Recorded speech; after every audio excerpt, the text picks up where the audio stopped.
તો જે દેવને તમે આજે આરાધવાના છો, અથવા તમે સવારે સોમવારે અભિષેક કરીને નીકળ્યા છો, એ દેવની મૂર્તિની તમે કલ્પના કરો. આપણે ત્યાં તકલીફ એ થઈ છે કે ધર્મની રિચ્યુઅલ્સમાં એટલા બધા પડી ગયા કે આપણે અધ્યાત્મમાં ગયા જ નહીં. આપણે હજી એવું માનીએ છીએ કે નામ સ્મરણ છે, નામ સ્મરણ છે. આપણને ક્યારેય એવું નથી માનતા કે નામ સ્મરણ નથી, એ વ્યક્તિનું, એ પરમાત્માનું ચારિત્ર્યનું સ્મરણ છે. જે શ્રી કૃષ્ણ બોલો ત્યારે કૃષ્ણ જેવો જીવવાનો એક પ્રયાસ કરો. તમે 24 કલાકમાં 10 વખત બોલો તો 10 વખત તમને એ પાત્ર યાદ આવવું જોઈએ કે આવું જીવાય, આવું કરાય, આવું ન કરાય. એ શીખવવાનું હતું. પણ આપણે તો ઓલું ટેવ વસાત બોલી જાય એટલે કૃષ્ણ બાજુમાં રહી જાય, સ્વામિનારાયણ ભગવાન પણ બાજુમાં રહી જાય, ને રામ પણ જુદી રહી જાય. તો તમે જે શંકર ભગવાનની જટાની જો વાત કરો, તેમાંથી ગંગા ઉતરે, પાણી ઉતરે, અને એનાથી સહેજ નીચે આવો તો તમને ત્રિનેત્ર, એમાં તમને બધાને ખબર છે એમાંથી અગ્નિ બહાર આવે. હવે માથે જટામાં જળ હોય, અહીંયા અગ્નિ હોય, તમને બધાને ખબર છે જળ અને અગ્નિ સાથે રહી જ નથી શકતા, તેમ છતાં ઈશ્વરે રાખ્યા. એની જટામાં એક ચંદ્ર છે, ચંદ્ર અમૃત છે, અને ગળામાં નાગ છે, ઝેર છે. તો આપણે એવો પણ વિચાર આવવો જોઈએ કે અમૃત અને ઝેર બંને સાથે કઈ રીતે રહી શકે. ભગવાનનું વાહન નંદી છે, માતાજીનું વાહન છે સિંહ છે, તો નંદીને સિંહ પણ સાથે ન રહી શકે, સાવ વિરોધાભાસ છે, તેમ છતાં સાથે રહે છે. ભગવાનનું સંતાન ગણેશ છે, એ ઉંદર એમનું વાહન, અને ભગવાન સાપ રાખે એટલે દીકરાને પિતાને પણ વિરોધાભાસ છે. એમનું બીજું સંતાનનું વાહન મયુર, મોર. મોર અને સાપને વેરના સંબંધ છે. એટલે ભગવાને આખા વિરોધાભાસ, વેર ઝેર બધું, જેને તમે રાત દિવસ કયો, ઝેર અમૃત કયો, જળ અગ્નિ કયો, વાઘ બળદ કયો, બધું વિરોધાભાસ, તેમ છતાં એક આખા શંકરના પરિવારને હું ને તમે પૂજવાના છીએ. ઈશ્વર આ કઈ મને અને તમને કેવી સમજ આપે છે કે બધા વિરોધાભાસ સાથે પણ પરિવાર એક સાથે રહી શકે, જે હું ને તમે નથી કરતા. આપણે ચોથું વાક્ય ખોટું પડે ને કોઈક જુદું બોલે ને આપણે તરત એમ કહીએ કે આને યાર મન નહીં ફાવે. પાછા તમે જે દેવની પૂજા કરો એમાં બધા જ વિરોધાભાસ કરો, એ વિરોધાભાસની પૂજા કરો. પણ આપણા ઘરના વિરોધાભાસ તરફ આપણું ધ્યાન ન જાય. એમાં આપણે એમ કે આપણને આવા માણા ન ફાવે, આપણને આવી દીકરાની બહુ ન ફાવે, મને આવી સાસુ નહીં ફાવે. તમને કૂતરું કરડી જાય ને તો એનો ઈલાજ છે. સાપનું ઝેર તમને ચડી જાય ને તો એનો ઈલાજ છે. પણ કાનમાં તમારે કોઈક ઝેર નાખી જાય ને એનો ઈલાજ નથી. જાણે અજાણે આપણે બધા ક્યાંક ને ક્યાંક સહેજ નવરા પડીએ ને એટલે એકબીજાના કાનમાં ઝેર નાખીએ. આમ તો અહીંયા આપણે અત્યારે બધાએ પાપ ધોવા આવ્યા છીએ, પણ માનસિક રીતે કેટલા કરીને જઈએ છીએ. અને આપણે ધોઈએ છીએ એનો અર્થ એ તો છે કે આપણે સભાન છીએ કે કર્યા તો છે થોડા ઘણા, જે કયો હોય મને કહો, મને એટલું તો સ્વીકાર્યું કે ભાઈ છે થોડા ઘણા. તો અહીં એક સૌજીભાઈ કંઈક બીજો પણ પ્રયાસ કરે છે કે બે પતિ પત્નીને બાજુમાં બેસાડે, શક્ય હોય ત્યાં સુધી તમને સાથે જમાડે, સાથે અલગ અલગ પ્રવૃત્તિ કરાવડાવે. એમને એવું નથી લાગતું, એમને ખબર જ છે કે તમે પતિ પત્ની છો, પણ એમને એ ખબર છે કે ક્યાંક તમે પતિ પત્ની છો એટલે એકબીજાને જોવાનું બંધ કરી દીધું છે, એકબીજાને પ્રેમ કરવાનું બંધ કરી દીધું છે, એકબીજાને સમજવાનું બંધ કરી દીધું છે. આ એક થાળીમાં જમાડવાનું કારણ એ છે કે અત્યારે કદાચ તમે તમારા જુવાન દીકરા વહુને જોતા હોય તો મન થઈ જતું હોય, પણ જો દાદા જમે તો તરત એમ કે દાદાને હજી મારે છૂટતું નથી બાનું. ઈચ્છા તો થતી જ હોય. અને મને કોઈ દિવસ નરેશભાઈ સમજાણું નથી કે લોકોને ગાળો બોલવામાં શરમ ન આવે, બાંધવામાં શરમ ન આવે, ગળા કાપવામાં શરમ આવે, પ્રેમ કરવામાં જ શરમ બધાને આવે, લાગણી વ્યક્ત કરવામાં જ શરમ આવે. એક વસ્તુ યાદ રાખજો, એવું ફિઝિક્સ હવે તો કહે છે કે આખી સમગ્ર પૃથ્વી છે એક વિસ્ફોટ થયો અને પૃથ્વી, તમને શું લાગે છે વિસ્ફોટ માત્ર અણુનો હશે? ક્યાંક ઈશ્વરના હૃદયમાં પણ પ્રેમ નામ સમાતું નહીં હોય અને એનો વિસ્ફોટ થયો હશે ને માણસ બનાવ્યો હશે. માણસ અને પ્રાણીમાં જે ફર્ક છે ને, એને બે આંખ છે, બે પગ છે, બે હાથ છે, બધું જ પ્રકારનું છે. આપણામાં ને એનામાં ફર્ક માત્ર એટલો છે કે એમણે એમના આગલા બે પગ છે એનો આપણે હાથ તરીકે ઉપયોગ કર્યો છે. બીજો જે ફર્ક છે એ છે કે એમના આંગળાઓ છૂટા નથી પડતા, મારા ને તમારા આંગળાઓ છૂટા પડે છે. આવી રીતે ઈશ્વરે મારા ને તમારા આંગળા છૂટા એટલે પાડ્યા કે તમે તમારી આજુબાજુના નબળાઓના પોતાના બે હાથમાંથી હાથ બાંધો, બંધ બંધાવો અને સંબંધ નામના બંધે તમે ભવસાગર તરી જાઓ. એટલા માટે તમને આંગળા છૂટા પડ્યા હતા. ગળા કાપવા માટે, મુઠ્ઠી વાળવા માટે નહોતા આપ્યા, પણ આપણે તો ત્યારે તરત જ તે વાળી દીધું. આમાંના દરેક લોકોની સરેરાશ ઉંમર કદાચ 50થી ઉપરની હશે. તમે સરસ ભણ્યા, સરસ કારકિર્દી બનાવી હશે, સરસ તમારું ઘર હશે, નોકરી ધંધામાં તમે સેટલ હશો, સંતાનો સેટલ હશે, એ બધું તમારી પાસે આવી ગયું છે. એટલે આમ જુઓ તો તમારી અડધી યાત્રા તમે સુખરૂપ પરિપૂર્ણ કરી છે એવું કહેવાય.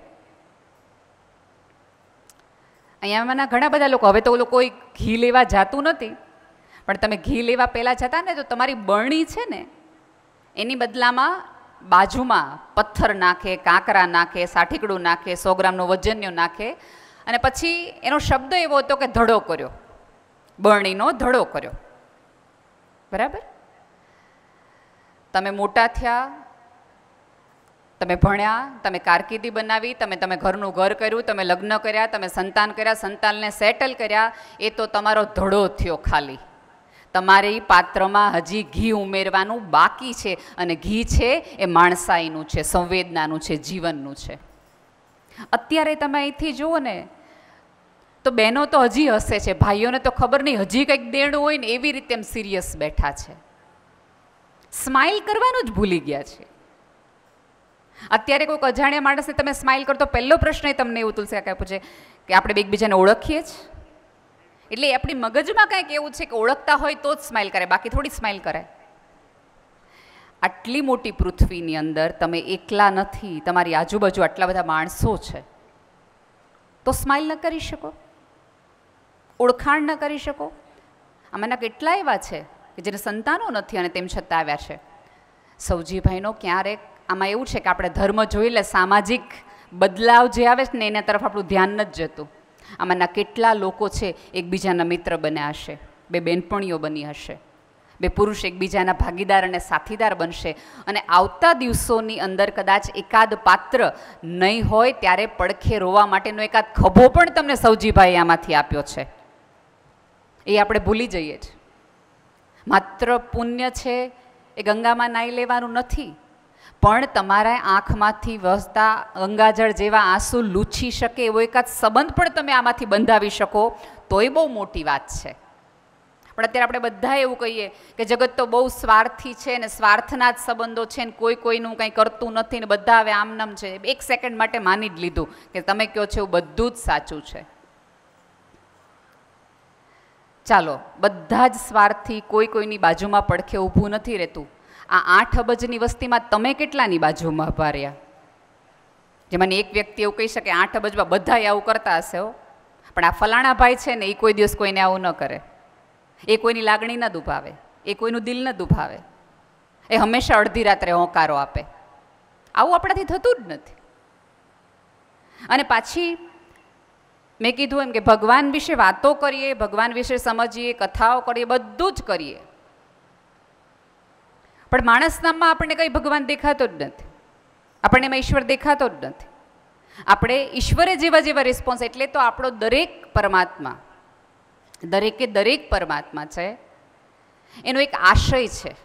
પૃથ્વી પર જ્યારે આવ્યા ત્યારે એકાદ આશય હતો, કોઈકનું મૃત્યુ કરવાનું હતું, કોઈ ધર્મની સ્થાપના કરવાની હતી, કોઈક નવું કશુંક કરવાનું હતું. ગુજરાતમાં આમ તો દારૂબંધી છે, સો કોલ્ડ છે ને, અડધાને તો ખબર નથી છે એમ, એટલે કેટલી હદે આપણે ત્યાં એવું હશે. અને મને તો હજી ન સમજાય કે બોર્ડ માર્યા હોય દારૂ પીને ગાડી નહીં હલાવવાની, એના કરતાં તમે સ્વીકારો તો છો જ તો કંઈ પીવાય છે. કોઈ પણ ગામમાં સાવ અજાણ્યા માણસને, હાવ અજાણ્યા ગામમાં કોઈ પણ દારૂડિયાને તમે મોકલી દો ને, એક પણ પ્રકારનો પૈસો લીધા વગર, એને ગામની જરાય ખબર ન હોય કે ક્યાં ગલીમાં શું મળવાનું છે, એ સાંજ પડે પોતાનો દારૂ ગોતી લે. હાવ અજાણ્યા ગામમાં તે સાંજ પડે એક દારૂડિયો માણસ અજાણ્યા ગામમાં પોતાનું વ્યસન ગોતી લેતો હોય તો તમે એને હું જીવવાનું કારણ ન ગોતી શકીએ? 40-50 વર્ષ બાદ તમને હું કામ મોકલા છે અહીંયા? તમે ગોલ ન ગોતી શકીએ આપણે કે કયું કારણ છે કે ઉપરવાળાએ તમને જ આ પૃથ્વી પર રાખ્યા છે? અને આમાંના કેટલાય લોકો એવા છે કે જેને પોતાના વૃદ્ધત્વ માટે બહુ ફરિયાદો છે. ગોઠણ દુખે છે, મજા નથી આવતી, દીકરો આમ કરે છે, દીકરાની બહુ આવું કરે છે. એવા દરેક વૃદ્ધોને વિનંતી છે કે જુવાની બધાને આવે છે, લગભગ બધાને જુવાની આપે છે, વૃદ્ધત્વ કોકને જ મળે છે. આ જગતમાં કેટલાય એવા નવયુવાનો છે કે જે તમારી ઉંમર જીવ્યા વગરના પૃથ્વી પરથી પસાર થઈ ગયા. હાર્ટ એટેકથી હોય, કોરોનાથી હોય, એક્સિડન્ટથી હોય, કોઈ પણ રીતે જે ઉંમરની તમે ફરિયાદ કરો છો એ ઉંમર જીવવા માટે એમણે ખૂબ બધું પીડા ભોગવી છે. તો ઈશ્વરે તમને ક્યાંક બાકી રાખ્યા છે કોઈક સારી વાત માટે, સારા વિચાર માટે, તો એ ગોતી લ્યો.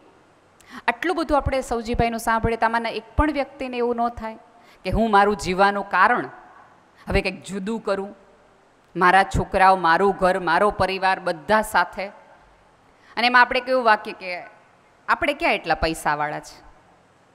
એક ધર્મની બહુ ખોટી રીતિ થઈ ગઈ કે દાન દેવું એટલે કંઈક તમે પૈસાનું જ દાન આપો એને દાન કહેવાય. અત્યારે જે બપોરે જે બહેનો રોટલાઓ ઘડે છે એ પણ એક પ્રકારનું શ્રમદાન જ છે. એ આપણે નથી જોતા.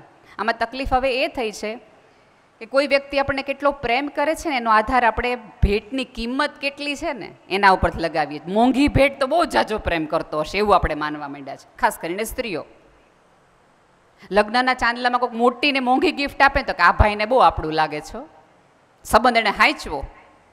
હવે કોઈક એવો માણસ હોય કે જે આર્થિક રીતે સંપન્ન ન કરી શકતો હોય પણ તમારી લગ્ન નિમિત્તેની બધી થાળીઓ ગણવામાં એણે રોલ આપ્યો હોય તો એમાં તરફ આપણું ધ્યાન ન જાય. જેણે મોટી ગિફ્ટ આપી છે ને એને ગિફ્ટ ક્યાંકથી આવી છે ને એને ખોલી એ નથી, એને કોકને પધરાવાની જ હતી. એવા લોકોના ઘરના માળિયામાં ફિક્સ એક હોય છે રિસાયકલ કરવા માટે, જેમ સોનપાપડી દિવાળીમાં થાય એમ જ ભેટ જાય. પણ બની શકે કોઈક એકાદ નાનો તમારો સગો હોય, થોડોક દુબળો હોય, આર્થિક રીતે એટલું સંપન્ન ન હોય, સત્તા ન હોય, સંપત્તિ ન હોય, પણ તેમ છતાં તમારી સાથે જોડાયેલો એનો આનંદ અને હર્ષ હોય એટલે તમારો પ્રસંગ એ રૂડો લાગતો હોય, પ્રયાસ કરતો હોય કે ક્યાંક તમારો રૂડો થાય. ઈશ્વરે ક્યાંક તમને આંખ, નાક, કાન બધું જ સાબુત આપ્યું છે. એનો અર્થ એ છે કે તમારી આજુબાજુની એકાદ વ્યક્તિ જેને નથી મળ્યું, જેમ કે અમારા બાળકો મનોદિવ્યાંગ છે, ક્યારેક જઈને જુઓ ને આવી સંસ્થાઓમાં, આવી સ્કૂલોમાં, તો તમને ખબર પડે કે આંખનું હોવું શું ચીજ છે, પગનું ચાલવું શું ચીજ છે, બોલવું શું ચીજ છે. 32-42 વર્ષનો દીકરો હોય, જુવાન, મોઢામાંથી લાળ જતી હોય અને માખી પણ ન ઉડાડી શકે એવી સ્થિતિમાં કેટલાય તમારી આજુબાજુ અત્યારે જીવી રહ્યા છો. અને તમે એમાંના એક છો કે આટલા બધા 8 અબજની વસ્તીમાં સોમવારની સવારે, શ્રાવણ મહિનાની સોમવારની સવારે ગંગા કિનારે આપણે નિરાતે બેસીને કશુંક સાંભળી શકીએ છીએ. તો તમે તમને નસીબદાર નથી ગણતા?